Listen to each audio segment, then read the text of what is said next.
pessoal, estou falando aqui do canal 8020 Concursos. O assunto hoje é EMAG, o modelo de acessibilidade do governo eletrônico. Eu me chamo Helder Silva Cruz, formado em análise de sistemas e pós-graduado em gestão de projetos de TI, e já foi aprovado em 3 concursos. Primeiro lugar no MDA 2014, nono lugar na data prévia 2014 e 99º no SERPRO 2013, pessoal. Estamos aqui para compartilhar conteúdo, e um conteúdo que dificilmente se vê em videoaulas, mas que vem caindo frequentemente aí nas provas. Pessoal, aí eu peguei o link aí aonde está disponibilizado esse material da EMAG. A versão atual hoje é a 3.1, e eu utilizei aí o site de questões de concurso para filtrar bem o conteúdo dentro do que vem caindo nas provas, pessoal. Seguindo adiante, para iniciar aí, a EMAG é um modelo de acessibilidade do governo eletrônico, ou seja, é um modelo criado pelo MPOG para poder mostrar como deve ser feito o software público na esfera do governo federal, para que atenda aos requisitos de pessoas com deficiência física, visual, ou qualquer tipo de deficiência, para fazer um software bem intuitivo para que todos possam acessar esse software. Um ponto importante, ele fala por exemplo, de pessoas com deficiência visual, para que seja identificável o tipo de elemento e o conteúdo, para que seja de uma forma que dê alternativas para aqueles que não podem enxergar, aqueles que não podem fazer determinados movimentos. Então, basicamente é isso aí, pessoal. Em relação ao acesso a pessoas com deficiência, podemos ter 4 tipos de acesso aí ao computador que o seu software deve oferecer. Ele deve oferecer acesso sem mouse, porque algumas pessoas vão ter dificuldades aí, como por exemplo dificuldades visuais, e aí não dá para você enxergar onde vai clicar com o mouse.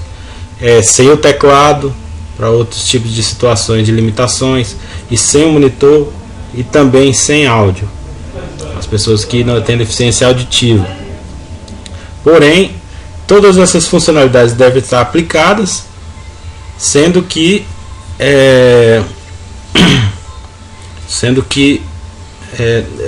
o software deve funcionar sem qualquer uma delas. Então tem que estar preparado para todos esses tipos de situações. Pessoal, em relação aos passos para se desenvolver um site acessível, temos 3 passos, que aí a regra da EMAG ela vai descrever cada um individualmente. Esses passos são os seguintes: seguir padrões web, tanto padrões mundiais quanto o padrão da própria EMAG, seguir as diretrizes ou recomendações de acessibilidade, que aí a gente já fala da própria EMAG, né? E realizar a avaliação de acessibilidade, que se trata de avaliar se aquele site, aquela ferramenta está realmente acessível. E os critérios para essa avaliação vocês vão ter a partir dos padrões web, que eu vou citar aqui o W3C, ou das próprias recomendações aí da EMAG. Em cima desses conteúdos vocês vão ter uma gama aí de conteúdo para avaliar essa acessibilidade, tanto de uma forma manual quanto de uma maneira automática também. São as 2 formas de avaliação. Seguindo adiante, o processo para desenvolver um site acessível. Então, como eu já falei, aqueles 3 classificações, agora eu vou dissertar um pouco mais sobre elas.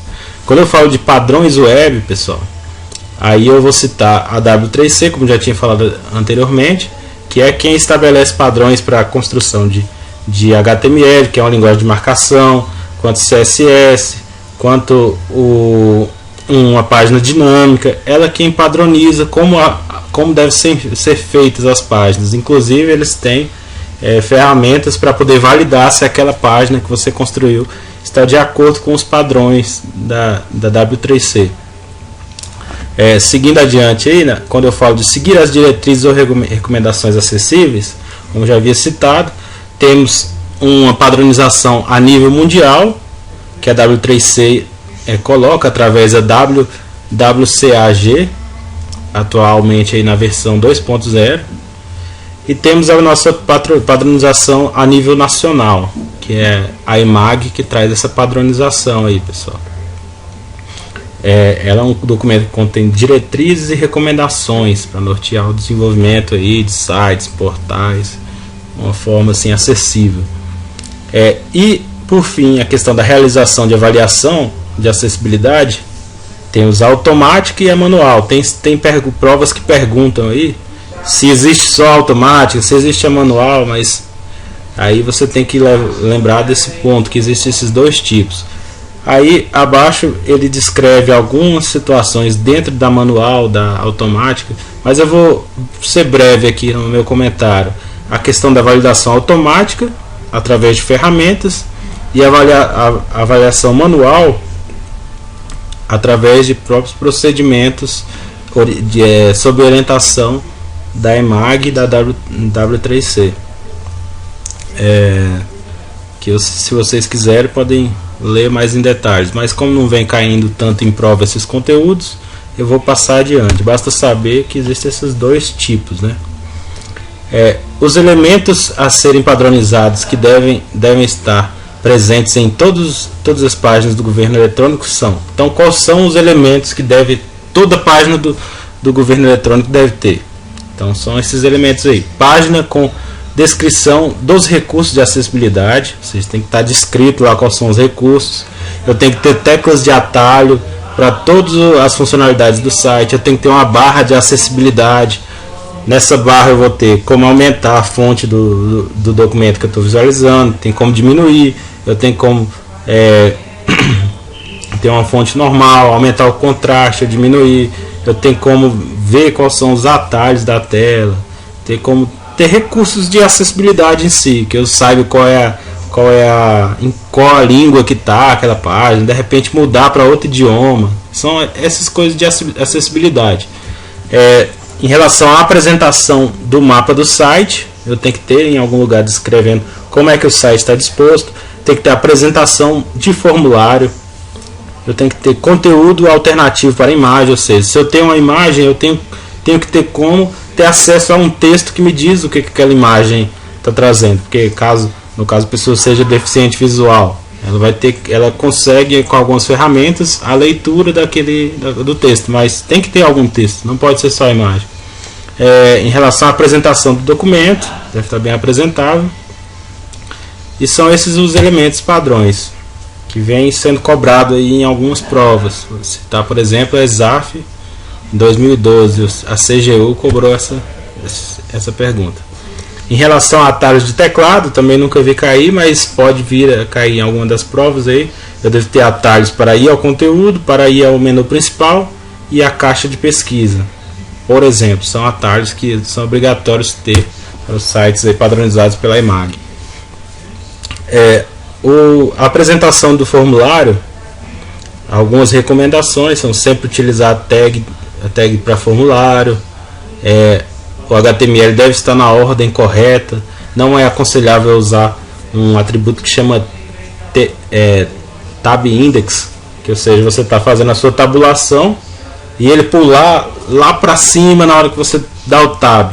Não, deve estar sempre na ordem certinha para a pessoa não se perder. Está fazendo o tab ali e está descrevendo o que está fazendo. As etiquetas, ou seja, se você tem um label que fala de determinado campo e você tem um input que é uma caixinha onde você vai colocar informações, tem que estar sempre um próximo ao outro ali, bem associado, para que a pessoa entenda. Não deve ocorrer mudança no contexto quando o elemento receber foco, ou seja, você não deve mexer muito no texto. Se recebeu foco em um novo elemento que estava numa caixinha e recebeu foco na outra, não deve ter um impacto tão grande, mas deve especificar que aquela caixa está em foco agora, né? Outro ponto interessante, deve fornecer ao usuário formas para ele verificar a informação antes que seja enviada. Ou seja, se eu estou digitando um texto, fazendo algum tipo de coisa, eu quero que veja, eu submeti um formulário, a tela deve me apresentar todas aquelas informações antes de eu gravá-los aí no banco de dados de fato. Um exemplo seria isso. os erros de entrada de dados devem ser identificados e descritos ao usuário, ou seja, não pode ser aquele erro esdrúxulo lá, erro. Eu tenho que saber, não foi preenchido tal campo, alguma coisa assim, de uma forma que dê mais informações.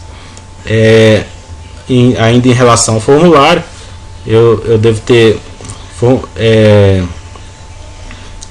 uma padronização de elementos aí nas caixas, e eu devo sempre, quando possível, usar uma tag chamada field set legend, que é como se fosse um grupo de informações ali, um grupo de dados de um formulário. Eu devo colocar sempre uma legenda do que aquele grupo de funcionalidades ali do formulário está me dizendo.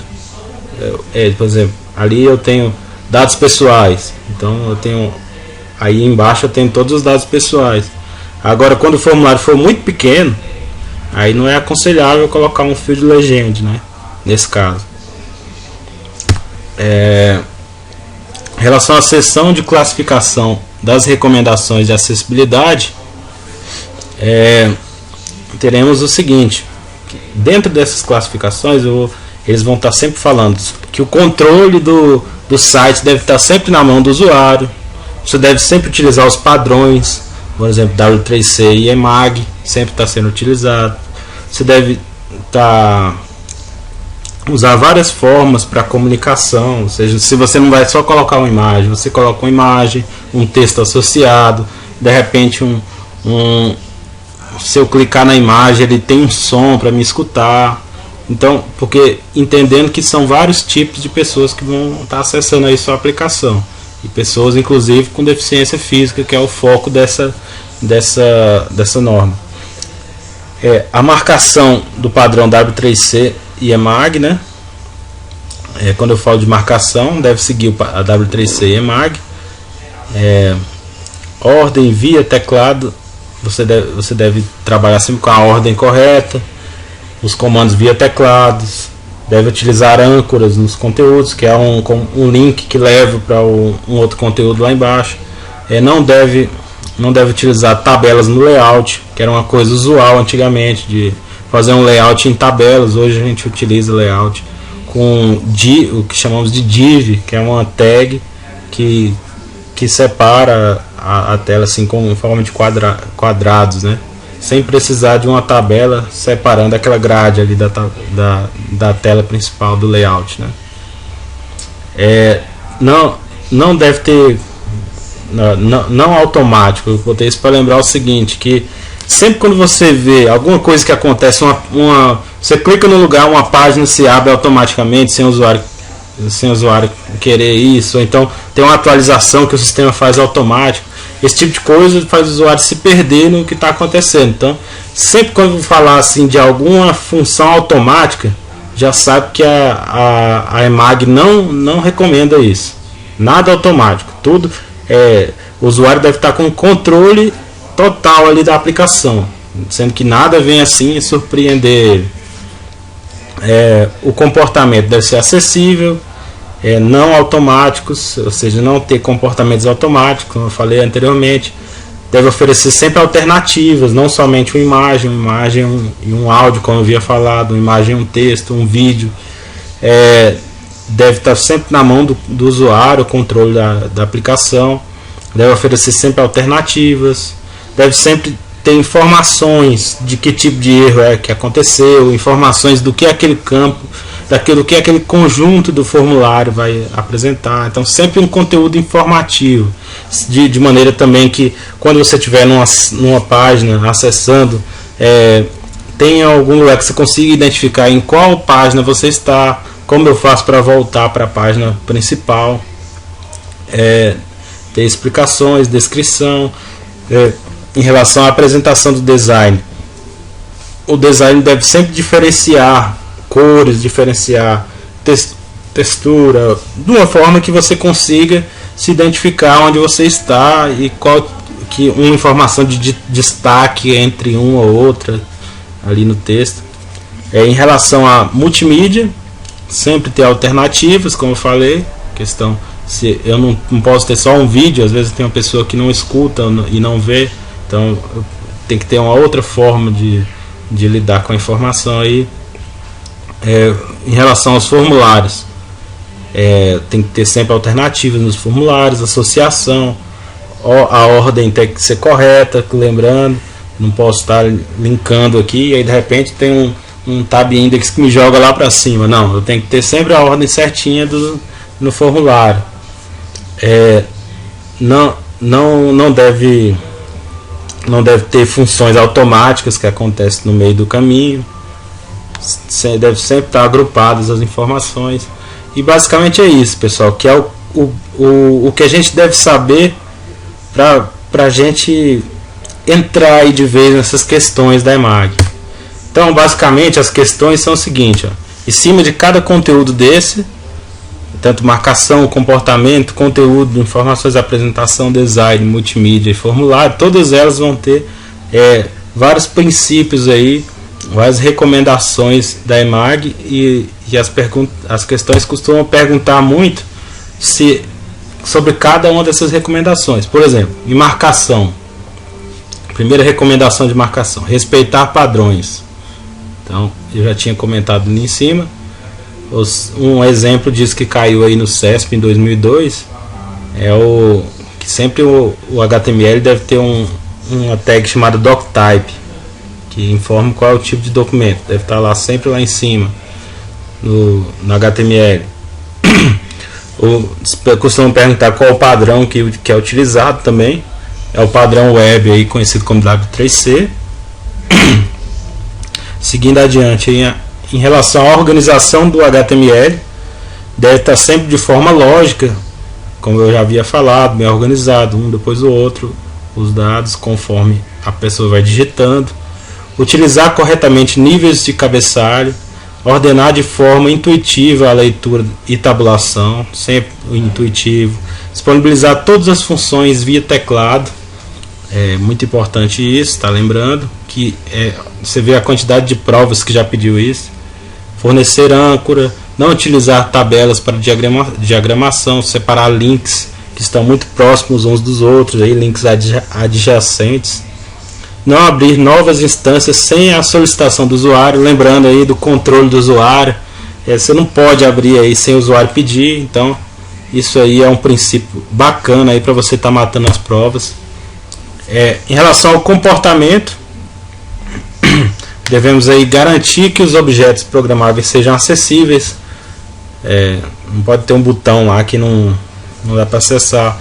Não criar atualização automática periódica no site. De repente o site está atualizando, a pessoa fica lá sem saber o que é. Não utilizar redirecionamento automático de páginas. Depois eu estou numa página, de repente outra página abre, eu fico perdido o que está acontecendo. Não fornecer alternativa deve fornecer alternativa para modificar o tempo, ou seja, um site flexível, os tempos limite, o site é flexível ao usuário, está interagindo com ele. De repente alguma pessoa precisa de um tempo maior para resolver uma certa tipo de coisa na navegação do site. Não incluir situações com intermitência de tela. Assegurar o controle do usuário sobre as alternativas temporais do código. Então, o usuário sempre no controle. Então, em relação ao conteúdo, a informação, temos aí identificar o idioma principal da página, oferecer título descritivo das informações, a localização, a que eu falei também do usuário na página, ele deve saber onde é que está. A descrição bem clara, e não precisa ser uma descrição muito grande, mas uma descrição sucinta ali que dê para entender o que cada coisa está fazendo. Deve ter alternativas sempre, não só a imagem, alternativa de texto, a imagem, no mínimo aí de texto, também pode ter áudio, algum tipo de coisa. Fornecer alternativa em texto, deve ter aí também, seguindo adiante. Em tabelas, utilizar títulos e resumos de forma apropriada, associar as células aí, a leitura e garantir que aquela leitura seja bem compreensível, as informações estejam de uma forma que você possa compreender, disponibilizar e explicar as siglas. Eu não vou só simplesmente jogar uma sigla e achar que todo mundo deve saber o que significa. Deve sempre ter um tipo de explicações aquelas siglas. Informar a mudança de idioma. Tem site que você está acessando, de repente mudou para outro idioma e você fica perdido. E sites também de leitura que esses usuários especiais utilizam, eles vão ter problema com isso. Vão ter problema com algumas ferramentas desse tipo. Apresentação e design, diferenciar e evidenciar. Então esse é o princípio aí da apresentação e design. Então ela prima para você ter um contraste mínimo aí entre o plano de fundo e o que está sendo apresentado. Diferenciar elementos. Não deve permitir o redimensionamento de texto sem perda de funcionalidade. Dividir as áreas de informações. Se eu tenho uma área ali que é uma área de dados pessoais, uma área sempre está bem dividido. Elementos com foco sejam visualmente evidentes, ou seja, se eu estou clicando no botão, tudo deve mostrar que aquele botão que é o foco no momento. Então o site deve primar por isso, deve ter uma cor ali diferenciada, algum tipo de coisa. Em relação às mídias, sempre eu tenho que ter alguma alternativa, ou seja, se eu estiver exibindo um vídeo, um áudio, uma descrição ali, um som de alguma coisa, uma animação, tudo eu tenho que ter uma alternativa de utilizar de uma outra forma para que não prejudique pessoas com necessidades especiais. Em relação aos formulários, alternativa sempre, uma alternativa em texto. Eu devo ter associações aí das etiquetas aos campos, ou seja, se eu tenho um local que eu vou colocar o nome da pessoa, então tem que ter nome escrito em cima e embaixo o campo onde eu digito o nome da pessoa. Eu tenho que ter uma ordem lógica. Se eu estou digitando aqui, quando eu apertar o tab, vai pular para o próximo campo, o tab de novo para o próximo, não vai pular para um campo lá em cima. Não provocar automaticamente alteração no contexto. Aquela questão de ser automático, isso não é interessante, tem que estar sempre no controle do usuário. Fornecer instrução para entrada de dados, ou seja, de repente uma caixinha ali explicativa, o que você deve colocar nesse campo, para dados que sejam um pouco difíceis de compreender. Identificar e descrever os erros de entrada, não dá simplesmente erro, né? A mensagem deve dar erro no preenchimento da data, alguma coisa assim. Agrupar campos do formulário e fornecer CAPT humano. O que é um CAPT? O CAPT aí é aquelas caixinhas onde aparecem as letras assim de forma embaralhada para você digitar. Esse tipo de ferramenta, ela auxilia para que você saiba que é um humano que está acessando seu site, não onerando muito aí a sua rede, enfim, e protegendo aí contra tentativas de burlar, de roubar senha, algum tipo de coisa assim, através de máquinas de tentativa e erro aí. Então você garantindo que é um ser humano que está acessando a sua aplicação. Então pessoal, bem, esse aí é o nosso conteúdo e espero que tenha contribuído aí para o aprendizado de vocês. Até mais.